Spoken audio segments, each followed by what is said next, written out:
Now, what this judgment, as it is that in having a common entrance exam. So, what I see as the effect of this judgment is one, that obviously status quo continues. Status quo gets a boost, but worse still, I think proponents of common entrance exam are actually slowly and bit by bit getting disheartened. Because you have been fighting for far too long, trying to push what is intrinsically a good idea. But also tell me, what is the international precedent? I mean, if we take a look at other countries where the higher education sector is quite respected, sorted out and respected, how has been the historical trajectory? Has it also passed through a phase where such kind of churnings was happening as is happening? It moved on very quickly, those sectors, those countries moved on very quickly towards the common. I would had a long history of a unified examination system. So if you're going for medical, you study the MCAT. For the MCAT, you appear. Go to Eastern Europe, to Poland, Czechoslovakia, Russia, to get the postgraduate degrees, which come at 1/3 the price of what is available in India, and perhaps it is more economically viable to go to Eastern Europe or even America and England to get that postgraduate degree than in India. So the solution lies in having more medical colleges. The established hospitals like the Medanta and the Maxis and others perhaps could have their own medical colleges. These hospitals should promote medical colleges, because now if you have to have medical college, you have to have a running hospital, 300-bedded hospital. But those who already have functional hospitals, they could perhaps go in for their own medical colleges. But then the central question that you asked, how will you ensure quality? I mean, there will be a proliferation of colleges, eventually colleges will be opened up, but then how are you going to ensure quality? How are you going to ensure a level playing field for all the applicants? Exactly. Let us take the most eminent names in the world of medicine today. Dr. Devi Shetty, Dr. Serene, both were instrumental in the unification and the unitary and the single entrance examination test. That was not to happen. But at the same time, they said, talent, nurturing, mentoring, more medical colleges. The IIT and the controversy that is still playing out. So that means that even not just for medical, for engineering also, probably for the higher entire, we need to look at the issue in totality. How is the current policy working in the technical sector? See, look, you know, this IIT engineering examination, if you remember when Kapil Sibal was the minister, said no, we can't be part of this one test because our institutions will get degraded. So they crafted a version of that policy for themselves. They said, okay, we will entrance exam and then we'll apply another test to them, which is, I presume, okay. I mean, you can't fault if somebody wants, an institution wants to add another test on for themselves, and I guess they should be allowed to do that. Then, and the rest of the institutions can go ahead and take that main exam, which is that JEE main, as they call it. Now the problem arose somewhere else. The problem arose in the fact that what the government wanted was to ensure that the school boards would be taken in seriously. And then you started this whole system of normalization of marks, because we have 29, 30 school boards. We have central school boards, we have state school boards. So how do you compare the marks of each? Now the problem lies with the way it was crafted. Now that again, and I think part of the reason why there was a problem with the crafting is because everything was done in a hurry.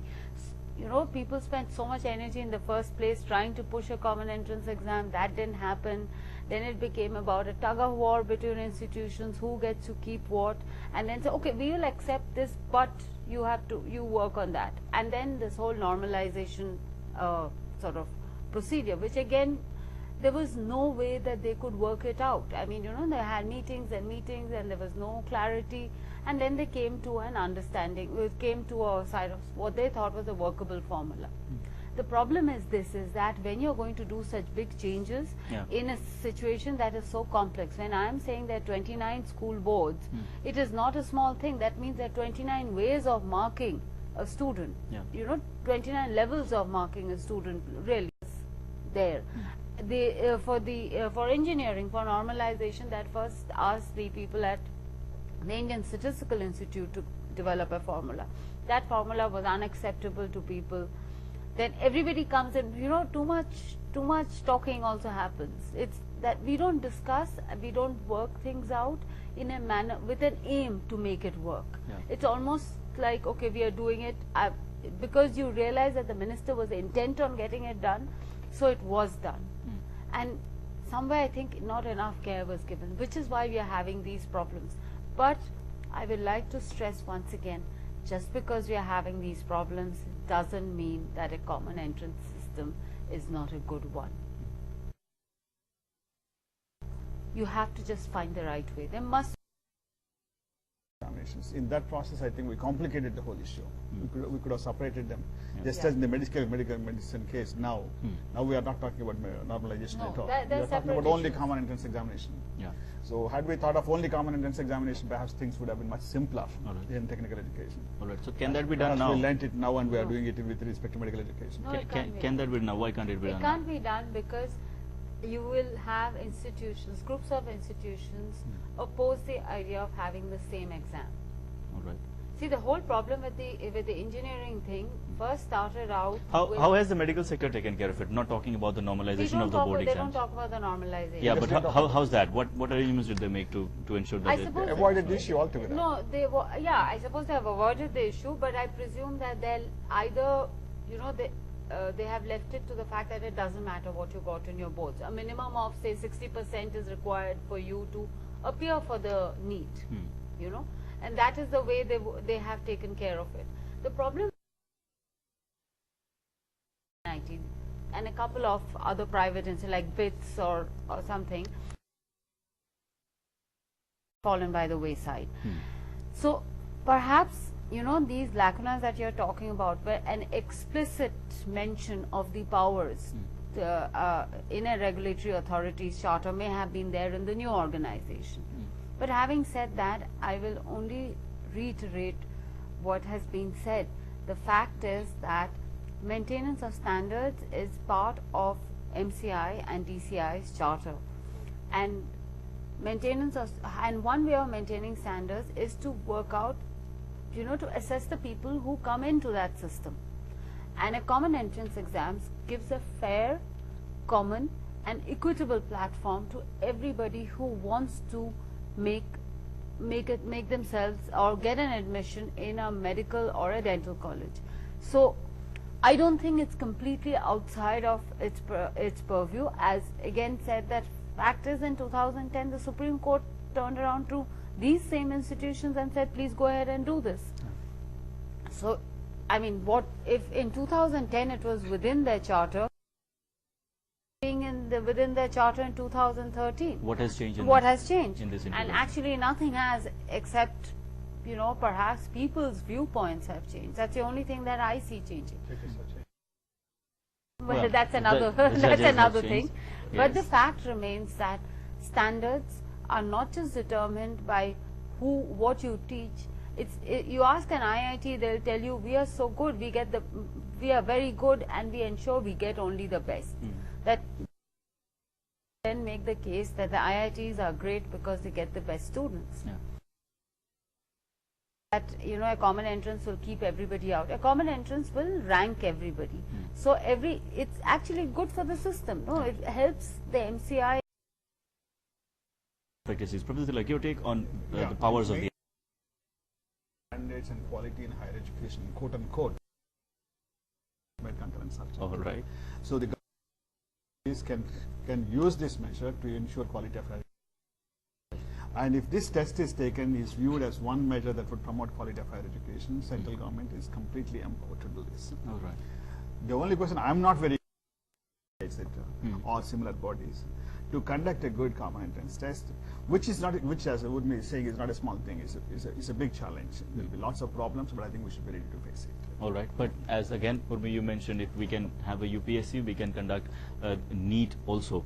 But then, project to be back on track. Well, I think we now need to get all the players back on to the discussion table to actually show them that it's not such a that perhaps they'll be even able to charge their capitation fee. So what if there is a common entrance exam? I mean, No, what that I'm would defeat saying, the purpose. That would defeat No. partially the purpose of the purpose. what I'm saying is basically this, that the common entrance exam achieves X things. It doesn't achieve everything. It will not do away with any of the other ills that we have, perhaps. It may dent them. What I'm saying is that private players, state, everybody back table to show that maybe a lot of their apprehensions, real and imagined, are not, But I and still feel that both are important, the quality and also the both No, can but- be checked with this. but and, common entrance to compromise exam. on one particular issue would No, really I'm not saying that you have to compromise. All I'm saying is that in the common entrance exam, because I score in the top 10%, say in a medical exam, means I can go and study and issue in that I'm a guarantee. That common entrance exam only allows me through the door to apply. And that is the thing that we have, that just because I am in the top 10% of the scores doesn't mean that I'm going to get the take into account many other aspects. All right. But yes, we have to keep talking. The most important steps that we need if we want to get this concept back The on best track. brains on the subject, Dr. Devi Shetty and Dr. Serene, have already applied themselves. The secret lies in top quality entry and by unified civilization, ensuring quality and quantity both. All right. So it's only if somebody files a review petition in the Supreme Court, then probably we might see some action towards bringing this project back on track. That's all I have time for in this discussion. Professor Tilak, Urmi, Dr. Singh, thank you so much for your time. Thank you. Thank you. That's all we have for you in this edition of Insight. Thank you so much for watching us, and do stay tuned to Lok Sabha Television for more.